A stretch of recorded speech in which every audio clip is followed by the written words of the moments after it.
আজ থেকে ফ্রিতে টিউশন দিব আপনার। 3 বেলা নিয়ম করে সুন্দর করে কথা বলতে শিখবেন, নয়তো নর্দমার মাঝে কান ধরিয়ে দাঁড় করিয়ে রাখবো। মানে একটা মানুষ কতটা অসহ্য হলে এমন কাটকাট কথা বলতে পারে। অন্তি হাতের ফোন বেডে ছুঁড়ে মারল, বিড়বিড় করে বলল, তোর আর তোর বউয়ের একটা একটা করে চুল ছিঁড়বো আমি। জাস্ট ওয়েট, অসভ্য লোক। দিনটা শুক্রবার। আকাশে আজ ঝকঝকে রোদ উঠেছে। বৃষ্টি শেষে এমন ঝলমলে দিন যেন সকল ক্লান্তি দূর করতে যথেষ্ট। কি সুন্দর রূপ প্রকৃতির। চায়ের দোকানে আড্ডা বসেছে। নাহিদ নামের ছেলেটা দারুণ গান গায়। ভার্সিটিতে থাকাকালীন এভাবে গোল হয়ে বসে কত গান গেয়েছে। আজ সে দিনগুলোর কথা ভীষণ মনে পড়ে। জীবন কিভাবে কোন দিকে মন নিল খুঁজে পায় না নুহাস। দিহান ছিল ডিপার্টমেন্টের টপ স্টুডেন্ট। ওর ব্রাইট ফিউচার নিয়ে সকলেই আশাবাদী ছিল, কিন্তু শেষে এসে কি হলো? টেনে টুনে পাশ করা নুহাস আর সে একই চায়ের দোকানে বসে আড্ডা দিয়েই কাটিয়ে দিচ্ছে জীবন। যেখানে তাদের মহৎ কোনো কাজের জন্য পোস্টারে খবরের কাগজে তাদের নাম ওঠার কথা, সেখানে তাদের নাম হয়েছে গুন্ডা। এমনটা না হলেও তো পারত। নুহাসের চোখ ঘোলাটে হয়ে আসে। পাশ থেকে সুমন হাত দিয়ে তাকে ঠেলা দেয়, মজা করে বলে, কি মামা, মন কই গেছে আমাদের, বলো, খুঁজে আইনা দেই। নুহাস শ্বাস ছেড়ে বলে, 3 রাস্তার মোড় থেকে বা হাতে নাক বরাবর গেলে নীল রঙের 3 তলা একটা বাড়ি আছে। ওই বাড়ির মালিকের ছোট মেয়ের কাছেই আছে, যা নিয়ে আয়। সুমন দাঁত বের করে হাসে, চোখ টিপে বলে, শুধু মন আনলেই হবে নাকি মাইয়েও লাগবে? নুহাসের মেজাজ খারাপ হয়। দাঁত খিচে দিহানের দিকে তাকায়। দিহান অতি স্বাভাবিক ভঙ্গিতে চায়ের কাপে ঠোঁট ছোঁয়াচ্ছে। নুহাস পুনরায় সুমনের দিকে তাকিয়ে বেঞ্চ ছেড়ে উঠে দেয়। সাবধানী কণ্ঠে বলে, এইসব বাজে ইঙ্গিত দ্বিতীয়বার আমায় দিবি না, ভুলেও না। 5তলা ভবনের গেটের সম্মুখে দাঁড়িয়ে এক মাঝ বয়সী লোক। পরনে সাদা রঙের ফতুয়া, সাথে ঢোলা প্যান্ট, হাতে চামড়ার ব্যাগ। মাথার অর্ধেকাংশে চুলের অস্তিত্ব নেই। অনেকক্ষণ ধরেই গেটের সামনে চিন্তিত ভঙ্গিতে পায়চারি করে চলেছেন ভদ্রলোক। গেটের ভেতরে যাবেন কি যাবেন না তা নিয়ে সংশয়ে ভুগছেন তিনি। গেটের দারোয়ান হাসি হাসি মুখ করেই বলেন, আর কতক্ষণ দাঁড়িয়ে থাকবেন মজনু ভাই? স্যারে সেই কখন আপনারে ডাকতেছেন, বেশি দেরি করলে আবার চাকরি নট, জাননি তো। মজনু বিরক্ত চোখে তাকায়, ধমক দিয়ে বলে, কথা কম বলতে পারো না? চাকরি নট হলে হোক, আপনার সাথে সাথে মান সম্মান খোয়ানোর থেকে চাকরি নট হওয়া ভালো। দারুণ লোকটার চোয়াল ঝুলে পড়ল যেন। গলার স্বরে বিস্ময়ে ঢেলে বলল, কি বলেন ভাই, আপনার চাকরি নট হওয়ার ভয় নাই? আপনার তো ভাই মেলা বড় কলিজা। গলার স্বরে বিস্ময় ঢেলে বলল। মজনু মিয়া কথা বলল না। তবে তার কলিজা বড় বটে, নয়তো এই অসভ্য বাপ ছেলের চক্করে নিজের জীবন জড়ে কখনো। চিন্তে চিন্তায় তার বিপি লো হয়ে পড়েছে। এখনো কেন সুরাহা হয়নি? মজনু মিয়া পায়চারি বন্ধ করে শান্ত ভঙ্গিতে খানিকক্ষণ কিছু একটা ভাবলেন, তারপর উল্টো পায়ে চলতে শুরু করলেন। রেজওয়ান মির্জার কোনো কল সে আর রিসিভ করবে না, আর না করবে দিহান মির্জার কল। এই বাপ ছেলে দুটোই অতীব মাত্রায় অসভ্য। এই অসভ্য পরিবারের অসুস্থ চাকরি শেয়ার করবে না। মজনু মিয়ার ফোন বাজছে। ফতুয়ার পকেটে রাখা ফোনটা কেঁপে উঠছে থেকে থেকে। মজনু জানেন কে কল করেছে। রিসিভ করলেই কথা 2-4টা মার পড়বে তার উপর, সেটাও তার জানা। মজনু মিয়া দাঁড়ালেন, পকেট থেকে ফোন বের করে ফোনটার লাল বাটন চেপে ধরে অফ করে দিলেন সংযোগ। এতেও তার হৃদয় তুষ্টি হলো না। সিমটা খুলে পাশের নর্দমায় ফেলে দিলেন। অতিষ্ঠ ভঙ্গিতে দাঁত চেপে বিড়বিড় করে বলেন, মির্জা গোষ্ঠী ষষ্ঠী। কলেজে পিকনিকের আয়োজন করা হয়েছে। প্রতি বছর পিকনিকে কলেজ থেকে বাহিরে নিয়ে গেলেও এবার সিদ্ধান্ত নেওয়া হয়েছে ক্যাম্পাসে পিকনিকের আয়োজন করা হবে। মেয়েরা সিদ্ধান্ত নিয়েছে শাড়ি পরবে সকালে।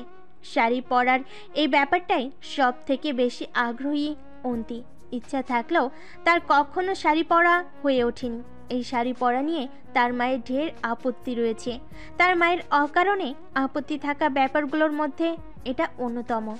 শাড়ি পরার কথা শুনেই নাকমুখ কুঁচকে বলবেন, ওসব পরতে হবে না, ভালো একটা জামা পরে নে। স্কুলে বিদায় অনুষ্ঠানে সবাই শাড়ি পরেছিল। সে নিজেও খুব শখ করে মায়ের কাছে শাড়ি পরার আবদার নিয়ে হাজির হতেই নাহার কাটকাট গলায় বলেন, ছোট মেয়ে মানুষের শাড়ি পরে কি কাজ, ভালো কোনো জামা পরে যাও, বড় হওয়ার দরকার নেই এত। ফাটা বেলুনের মতো চুপসে যায় উজ্জ্বল মুখটা। গলা খাদে নামিয়ে মায়ের কথাই বিস্ময় নিয়ে অন্তি বলেছিল, শাড়ি পরলেই মেয়েরা বড় হয়ে যায় বুঝি। নাহার তখন মেয়ের কথায় জবাব না দিয়ে কেবল বলেছিলেন, আর শপিংয়ে যাব, সুন্দর দেখে একটা কুর্তি কিনে নিও। অন্তির আর সেবার শাড়ি পরা হলো না। অনুষ্ঠানে সবাই লাল রঙের শাড়ি পরলেও সে পরেছিল গাঢ় নীল রঙের লং কুর্তি। কি বেমানানি না লাগছিল, মনে হচ্ছিল ঝাঁকঝাঁক পাখির মধ্যে সে একমাত্র কাক। কি অস্বস্তিকর একটা অবস্থা। পুরোটা সময় অন্তির হাঁসফাঁস করেই কাটলো। কিছুটা লজ্জাও পেয়েছিল সে। এত বড় বড় কথা বলে শেষে কিনা সে নিজেই ড্রেস কোড ফলো করেনি। অনুষ্ঠানের মাঝপথেই সে বাসায় চলে এসেছিল। টানা 2 দিন সে মায়ের সাথে কথা বলেনি। সেসব পুরনো দিনের কথা ভেবেই অন্তি শাড়ি পরার কথাটা সাবধানে লুকিয়ে গেল। এবার সে কোনোভাবেই এটা মিস করতে চায় না। নাহার জানতে পারলে কখনোই তাকে শাড়ি পরতে দিবে না। তন্নিকে সাথে নিয়ে কোচিং শেষে শপিংয়ে চলেছে অন্তি। যাওয়ার পথে দিহানের সাথে দেখা হয়েছে। লোকটার গম্ভীর চোখজোড়ার বন্দী হয়েছে সাথেই।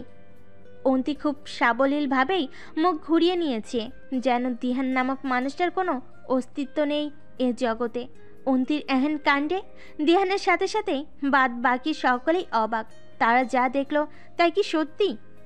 দিহানের 2 ভুরুর মাঝে সূক্ষ্ম ভাঁজ পড়ল। এই মেয়ের মতিগতি সে বুঝতে পারে না। এই কেঁদে কেটে বন্যা বইয়ে দেয় তো এই মুখ ঘুরিয়ে চলে যায়। মেয়ে মানুষ এত ঘোলাটে কেন? দীর্ঘশ্বাস ফেলে দিহান। তার এত শক্ত ব্যক্তিত্বকে নাড়িয়ে দেওয়ার ক্ষমতা যে এই মেয়ে রাখে, সেই মেয়ে নিশ্চয়ই সাধারণ কেউ নয়, বিশেষ কেউ একজন। আর এই বিশেষটাই দিহানকে খুব করে টানে। মস্তিষ্ক চায় একবার মনকে প্রশ্রয় দিতে, কিন্তু প্রশ্রয় দিলেই যে তার ধ্বংস নিশ্চিত। দিহানের ভাবনার সুতো ছেড়ে নুহাসের কথায়, মেয়েগুলো উল্টো পথে কোথায় যাচ্ছে? হাত পা ভেঙে ঘরে বসিয়ে রাখা দরকার। এত টোটো করে ঘোরার কি আছে বুঝি না। দিহানের ভাবনার কাঠি আরও একবার নড়ে উঠল। এত হেলে দুলে কোথায় যাচ্ছে মেয়েটা? চোখের চাহনি দৃঢ় হলো। জিপের উপর থেকে শটার নেমে দাঁড়িয়ে নুহাসকে বলল, বাইকের চাবি দে। নুহাস তৎক্ষণাৎ মানা করে দিল। মামাবাড়ির আবদার নাকি? তোর গাড়ি নিয়ে যেখানে খুশি যা, বাইক দিতাম না। দিহান অবশ্য নুহাসের কথাই কান দিল না। ছৌ মেরে চাবি নিয়ে নিল। বাইক স্টার্ট দিতেই নুহাস লাফ দিয়ে পিছনে উঠে বসল। দিহান ধমকে বলল, নেমে দাঁড়া, তোর সাথে রাইড করার ইচ্ছা নেই আমার। আমারও নেই, বাধ্য হয়ে উঠেছি। দিহান আর কথা বাড়ালো না। এখন ফালতু আলাপ করার মুড নেই তার। কিন্তু তাদের এ যাত্রা বৃথা হলো। অন্তি এবং তন্নির টিকিটাও তারা কোথাও খুঁজে পেল না। মুহূর্তের মাঝেই কোথায় গায়েব হলো মেয়ে দুটো। দিহানের মেজাজ খারাপ হয়। সাদা মুখটা রাগে লাল হয়ে আসে। নুহাস মুখ দিয়ে চ শব্দ উচ্চারণ করে নেমে যায়। আজ সে তনিকে হাড়ে হাড়ে বোঝাবে টোটো করে ঘুরে বেড়ানোর শাস্তি ঠিক কেমন হতে পারে।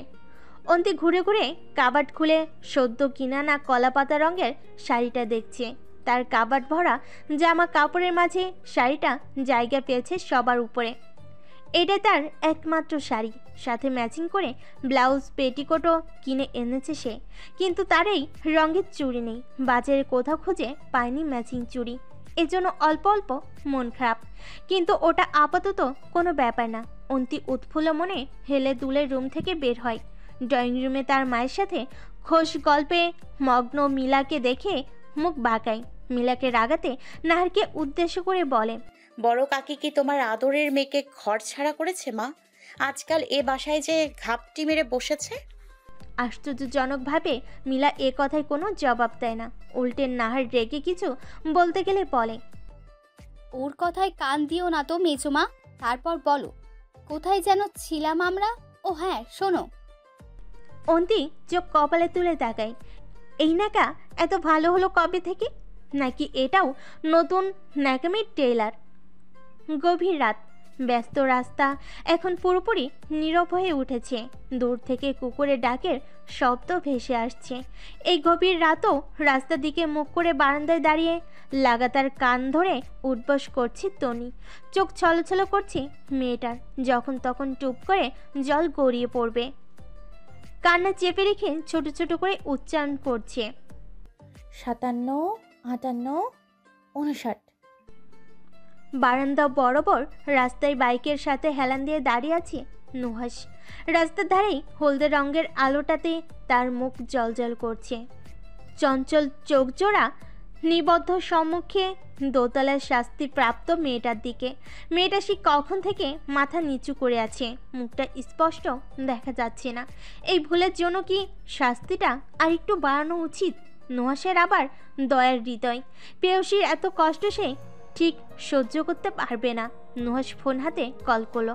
রিং বাজলো দোতলার বারান্দায়। সময় কল রিসিভ করলো মেয়েটা।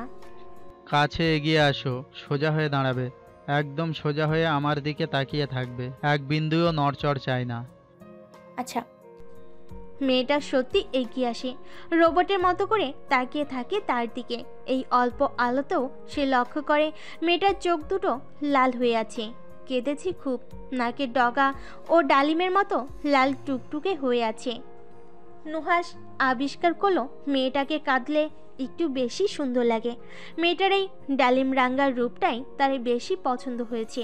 নুহাস খুব আফসোস করে বলে, দুঃখিত সুন্দরী, তোমাকে যে এখান থেকে একটু বেশিই কাঁদতে হবে। টনি বুঝতে পারে না তার কথার অর্থ। চোখ ঝাপটাই কেবল, প্রশ্ন করার সাহস হয়ে ওঠে না। নুহাস হাত ঘড়ির দিকে চোখ বোলায় একবার। রাত 2:05। ফের দৃষ্টি ফেলে তন্নির দিকে। মেয়েটার চোখ ঘুমে জড়িয়ে আসছে। ঘুম পায়? তন্নি তৎক্ষণাৎ দুপাশে মাথা নাড়িয়ে না জানায়। নুহাস ঠোঁট কামড়ে হাসে। মেয়েটা তাকে বাঘের থেকেও বেশি ভয় পায়। এটা নুহাসের ভালো লাগে। মেয়েটার ভয় পেয়ে আর চোখে তাকানোটা দারুণ। রুমে যাও, ঘুমিয়ে পড়ো। নুহাসের কথাটা বলতে দেরি হলো, তন্নির বারান্দা থেকে গায়েব হতে দেরি হলো না। রুমে ঢুকতেই চট করে দরজা আটকে দিল, যেন সে এতক্ষণ ধরে এই অপেক্ষাতেই ছিল। নুহাস হেসে ফেলে, বুকের মাঝে শান্তির অনুভব হয়। এই মেয়েটাকে পাওয়ার জন্য সে বরবাদ হতেও দুবার ভাববে না। বারান্দার বদ্ধ দরজার দিকে তাকিয়ে মুচকি হাসে নুহাস, বলে, এখন না হয় একটু ভিলেনই হলাম, ভালোবাসা দিয়ে পুষিয়ে দেব পরে, তখন তোমার যা শাস্তি মন চায় তাই দিও। আমি নুহাস হাসতে হাসতে প্রাণ দিতেও প্রস্তুত থাকবো। শাড়িতেই নারী, কথাটা আসলেই সত্যি। নারীর সৌন্দর্য শাড়িতেই প্রকাশ পায়। অন্তি চোখে মুখে বিস্ময় নিয়ে ঘুরে ঘুরে আয়নায় নিজেকে দেখছে। কলাপাতা রঙের শাড়িটা তার শ্যাম শরীরে বড্ড মানিয়েছে। তনি তা দেখে দাঁত বের করে হাসে, চোখে মুখে দুষ্টুমি খেলে ওঠে। এগিয়ে এসে পেছন থেকে অন্তিকে জড়িয়ে ধরে, ঠোঁটে হাসি ঝুলিয়ে বলে, সুন্দর লাগছে তোকে পাখি। আজ তোর গোন্ডা সাহেব তোকে দেখলেই নির্ঘাত ফিট খাবে। এই ব্যাপারে 100% না হলেও 90% শিওর দিতে পারি আমি। তাকে হসপিটালাইজড করার জন্য অগ্রিম একটা অ্যাম্বুলেন্স ঠিক করে রাখা দরকার। কি বলিস? অন্তি মুখ বাঁকায়। ওই অসভ্য লোক এসব সৌন্দর্যের কদর করতে জানে না, কেবল পারে চোখ মুখ কুচকে ধমক দিতে। আয়না থেকে চোখ সরিয়ে তনির দিকে তাকাতেই তার চোখ কুচকে আসে। অবাক গলায় বলে, এ কি, তোরও না সেম কালারের শাড়ি পরার কথা? তনির মুখটা ছোট হয়ে আসে। তার পরনে হালকা নীল রঙের একটা জামদানি। এটা সেদিন পার্সেলে এসেছিল। সে তো অন্তির সাথে মিল রেখে কলাপাতা রঙের মায়ের শাড়িটা পরতে চেয়েছিল, কিন্তু ওই খারাপ লোকটা সকাল সকাল টেক্সট করে বললেন, আমার দেওয়া শাড়িটা গায়ে জড়িয়ে বের হবে, ইটস এ অর্ডার। তনির সাহস নেই দ্বিমত করার। আবার কেমন শাস্তি দিবেন তা তো বলা যায় না। তনিকে চুপ থাকতে দেখে অন্তি মুচকি হেসে বলল, তোকে কিন্তু দারুণ লাগছে তনু, একদম পরীর মতো। তনিও উত্তরে লাজুক হাসলো। অন্তির দিকে তাকিয়ে আমতা আমতা করে বলল, তোকে কিছু বলার আছে, মানে আবার রাগ করবি কি না? অন্তি বাঁকা চোখে তাকিয়ে বলে, তুই কি আমাকে প্রপোজ করতে চাচ্ছিস? Don't do that, I already have someone. College প্রাঙ্গণে আজ রমণীদের মেলা বসেছে। খিলখিল হাসির ধ্বনিতে মুখরিত হচ্ছে পরিবেশ। রাস্তায় চলার পথে সকলে আগ্রহ ভরা দৃষ্টিতে উকি দিচ্ছে কলেজ গেটের ভিতরে। অন্তিদের রিক্সা এসে থামে কলেজ গেটে। সমস্যা বাধে রিক্সা থেকে নেমে যেয়ে। শাড়ি পরার অভ্যেস নেই দুজনের কারোরই। কষ্ট করে একজনের সাহায্যে অন্যজন উঠতে পারলেও নামার সময় এটা চ্যালেঞ্জিং হয়ে দাঁড়িয়েছে। অন্তির চোখ মুখ কাদো কাদো হয়ে পড়েছে। হাত দিয়ে গেটের কাছে শাড়ি চেপে ধরে রেখেছে।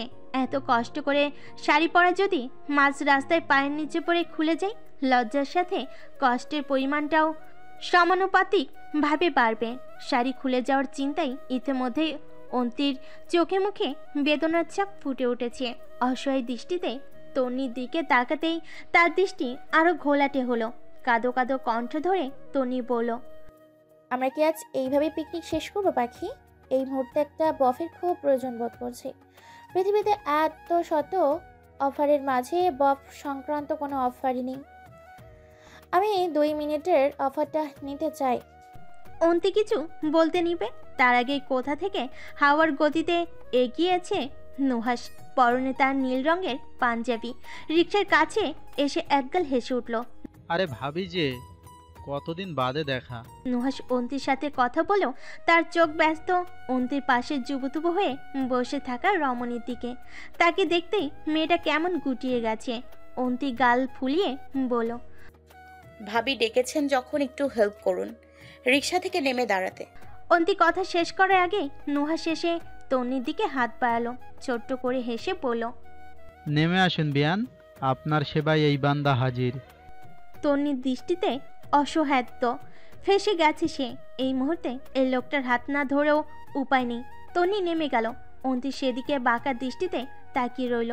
নুহাস মুচকি হেসে বলল, বন্ধুর পারমিশন ছাড়া তো তার বউয়ের হাত ধরতে পারি না। বন্ধুর থেকে পারমিশন পেলেই তোমায় নামাবো। অন্তির মেজাজ চটে গেল। রুক্ষ কণ্ঠে শুধালো, একদম আমায় ওই অসভ্য লোকের বউ বলবেন না। তার সাথে আমার তেমন কোনো সম্পর্ক নেই, ইহ জনমের সম্ভব নয়। আপনার বন্ধু অতীব মাত্রায় অসভ্য একজন মানুষ। আপনার বন্ধুকে বলে দেবেন রূপন্তী নওয়াজ খান এখন আর আবেগে বশীভূত হয়ে তার মতো অসভ্য মানুষকে পছন্দ করার মতো ভুল করবে না। অন্তি এতগুলো কথা বলে শ্বাস পেল। বহুদিন পর মনের সব তিক্ততা বের করতে পেরে খুব হালকা লাগছে নিজেকে। সে পালে এই লোকটার অস্তিত্ব পৃথিবী থেকে নাই করে দিত, কিন্তু পারছে না বলেই তো চুপ করে আছে। অশুভ ব্যক্তিত্বের মানুষের জন্য কেঁদে কেটে সাগর মহাসাগর বানানোর পেছনের থিওরিটা জানতে চাই আমি। অন্তি চকিত দৃষ্টিতে সামনে তাকায়। দিহান বুকে দুহাত ভাঁজ করে দাঁড়িয়ে আছে। পরনে তার কালো রঙের পাঞ্জাবি। লোকটা সবসময় কালো পরে, নয়তো সাদা। এছাড়া কি পৃথিবীতে কোনো রং নেই? বুক পকেটে ঝুলে আছে কালো রঙের রোদ চশমা। চোখ দুটো কুচকে আছে সামান্য, যেন সে সত্যি উত্তরটা জানতে আগ্রহী। অন্তি চুপসে যাওয়া মুখ নিয়ে আশেপাশে তাকালো। এভাবে হাটে হাড়ি ভাঙার কি দরকার ছিল? শুধুই কি অন্তি তাকে অসভ্য বলে? এর পেছনে যথাযথ কারণ রয়েছে। অন্তিকে চুপ দেখে দিহান বাঁকা হাসে। এগিয়ে এসে রিক্সাওয়ালার হাতে 200 টাকার একটা নোট গুজে দেয়। অন্তির দিকে আর চোখে তাকিয়ে ঠোঁট কামড়ে হাসে, বলে, আপনাকে প্রতি 10 মিনিটের জন্য 100 করে টাকা দেওয়া হবে। আপনার কাজ সামনের চায়ের দোকানে বসে মনের সুখে চা খাওয়া, চাইলে সাথে অন্য কিছু খেতে পারেন। লোকটার চোখ চকচক করে ওঠে। বিনা বাক্যে সে রাজি হয়ে যায়। 10 মিনিটে রিক্সা চালিয়ে 100 টাকা ইনকাম করা অসম্ভব। সেখানে বসে বসে চা নাস্তা খেতে খেতে ইনকাম হলে আপত্তি কিসে? দিহান ঠিক কী করতে যাচ্ছে বোধগম্য হলো না অন্তির। সে কেবল ড্যাব ড্যাব করে দেখতে লাগলো।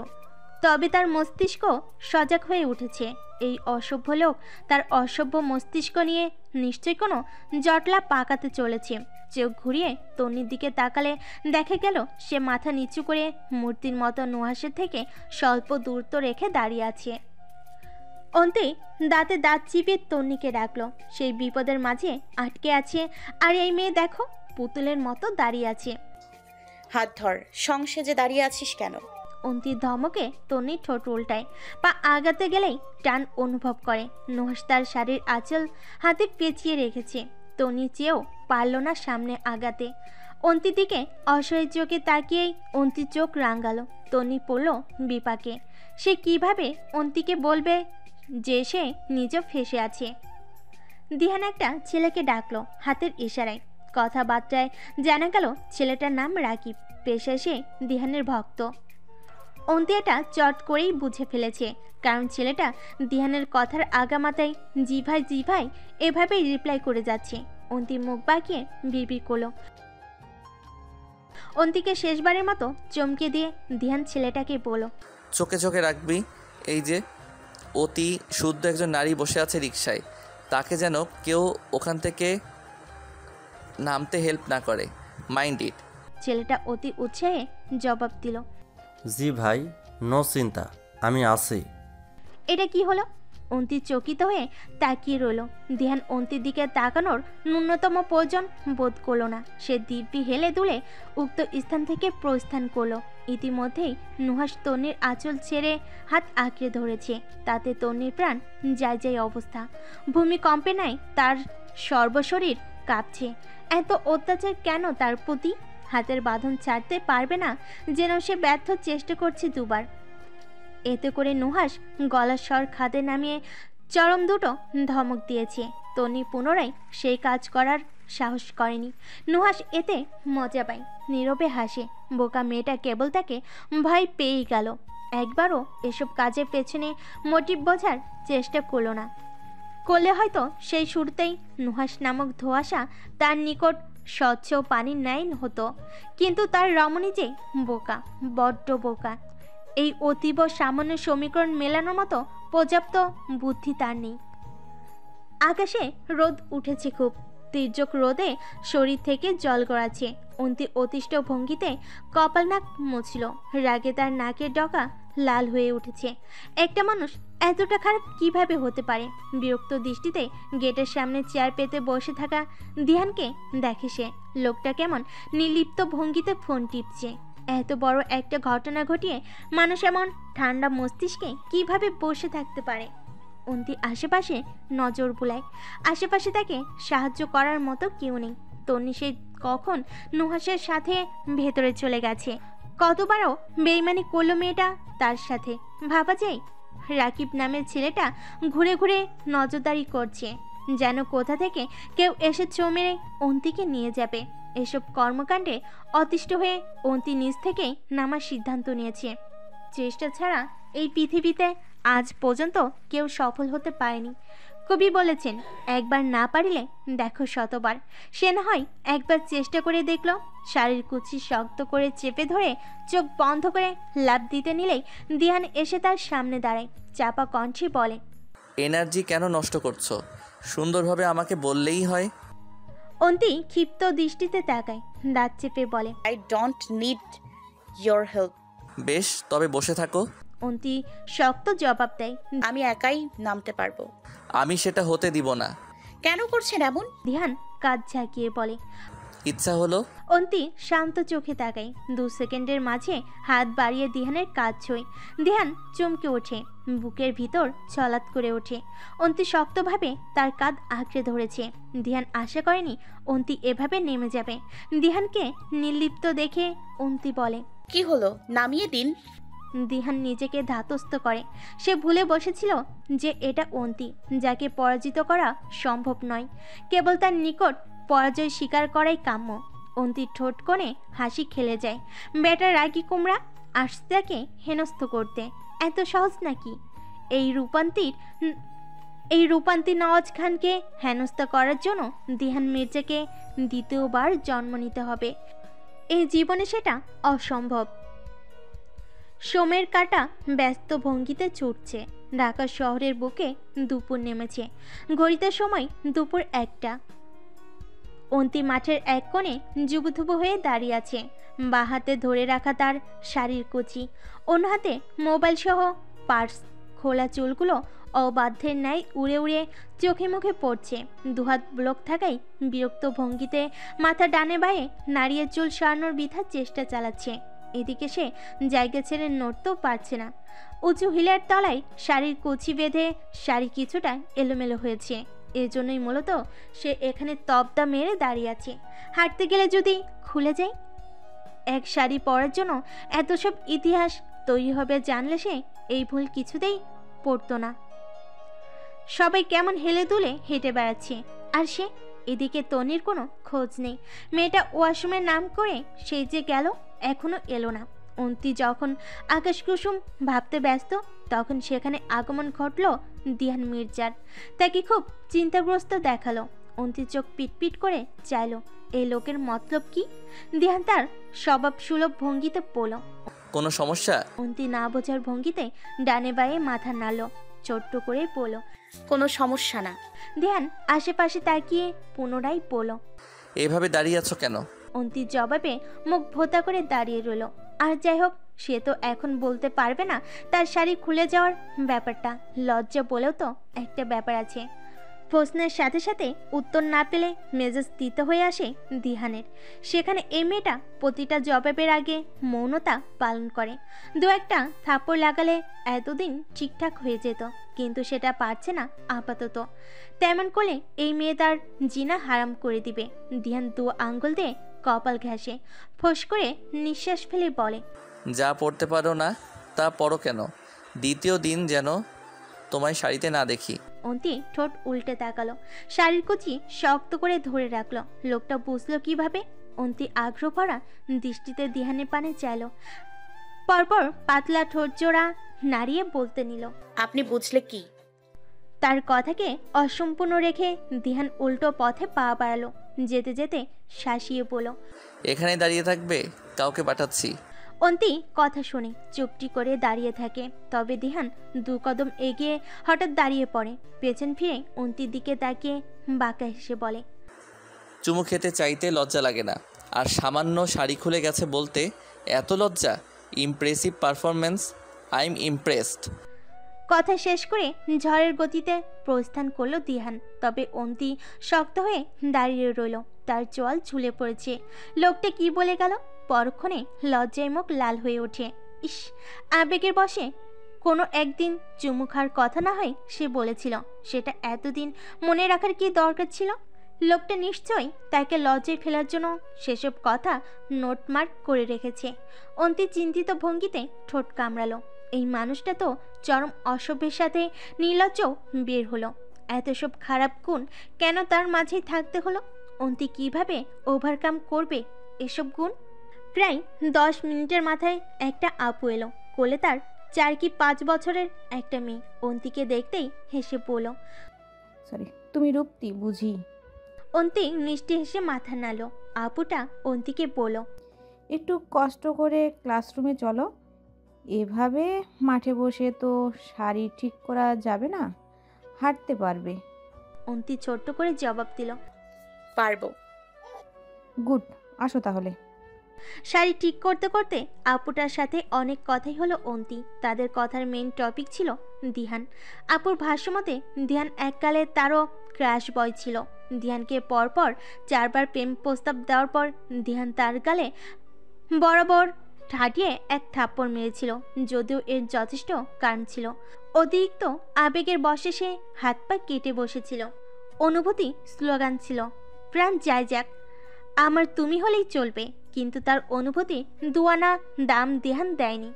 যাই হোক, সেই থাপ্পড় খেয়েই মূলত তার মাথা থেকে দিয়ানের ভূত নেমেছিল। তবে তার এই বাড়াবাড়ি রকম পাগলামির দরুন তার পড়াশোনাটা সেখানেই বন্ধ হয়ে যায়। পরিবারে জানাজানি হওয়ার ফলে তার বাবা তাকে বিয়ের পিঁড়িতে বসিয়ে দেন। এখন সে এক বাচ্চার মা। এমন হৃদয় ভাঙার গল্প শুনে অন্তির দয়ার মনটা কেঁদে ওঠে। বুকটা ভার হয়ে আসে প্রেম ব্যর্থ হওয়ার হৃদয়টার প্রতি। আক্রোশ নিয়ে বলে, পাষাণ মানব একটা। অন্তির কথাই হাসে মেয়েটা। কোমরে কুচি গুজে দিতে দিতে বলে, একদিক থেকে কিন্তু এতে তোমার লাভ হয়েছে। অন্তির চোখ পিটপিট করে জানতে চায়, দিহান পাষাণ না হলে সে এতদিনে অন্য কারো হয়ে যেত। ও পাষাণ বলেই ওকে তুমি পাচ্ছ। ভালো হলো না তোমার? কিভাবে? অন্তির মস্তিষ্ক চট করে ব্যাপারটা ধরতে পারতেই উচ্ছ্বাসিত গলায় বলল, একদম তাই। আপুটা শব্দ করে হেসে ফেলে। অন্তি লজ্জা পায়, সে সত্যিই লোকটার প্রেমে পড়ে নির্লজ্জ হয়ে যাচ্ছে। অন্তি শাড়ি ঠিক করে বের হতেই দেখলো দিহান ক্লাসরুমের সামনে পিলারে হেলান দিয়ে দাঁড়িয়ে আছে, মনোযোগ দিয়ে ফোনে কিছু একটা দেখছে। পেছন থেকে সেই আপু এসে জোরে বলে ওঠে,